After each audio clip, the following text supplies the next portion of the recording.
Hello বন্ধুরা, তো সকলে কেমন আছো? আমি অনেক দিন পর তোমাদের সাথে একটা ভিডিওতে জয়েন করলাম। তো অনেক দিন ধরে কিছু ভিডিও করা হয় না, শরীরটাও প্রচণ্ড খারাপ। আমার ভয়েস শুনে তো তোমরা বুঝতেই পারছো যে আমার এখনও ঠান্ডা লেগে আছে।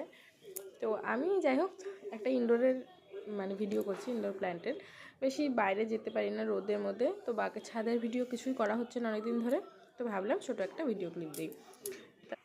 আমার বাগানে এই পিটুনিয়া গাছ এখনও ভরে ভরে ফুল দিচ্ছে। ছাদে তো ভর্তি সব রকমের কালার, পার্পেল, হোয়াইট, পিঙ্ক, সব রকমের কালার আছে। আর এই গাছটাতে অনেকটা ফুল হয়েছে, আমি সেজন্য ভিতরে নিয়ে এসেছি। আর ফুল আর গাছ দেখলে সত্যি মনটা খুব ভালো লাগে। তো সেজন্য আমি গাছের পরিচর্যা করার অনেকটা চেষ্টা করি যতটা পারি। তো আর এখানে ক্যালেন্ডুলা, সেটাও শীতের, কিন্তু এখনও আমার এখানে ফুল দিচ্ছে। ক্যালেন্ডুলা, পিটুনিয়া ভরে ভরে ফুল ফুটছে। সবাই বলে এগুলো শুধু শীতকালেই হয়, কিন্তু না, যত্ন নিতে পারলে সব সময় হবে ফুল। আনসিজনেও ফুল হয়, এটা আমাকে দেখে আমি এবার বুঝতে পারলাম। পিটুনিয়া আরও কিছু হ্যাঙ্গিং আমি লাগিয়ে রেখেছি। এটা হলো একটা ফার্ন গাছ, আর স্পাইডার প্ল্যান্ট তো অনেকগুলোই আছে আমার কাছে। ফার্নের মতো এটা গাছটা, এটা সঠিক নাম কি আমি জানি না।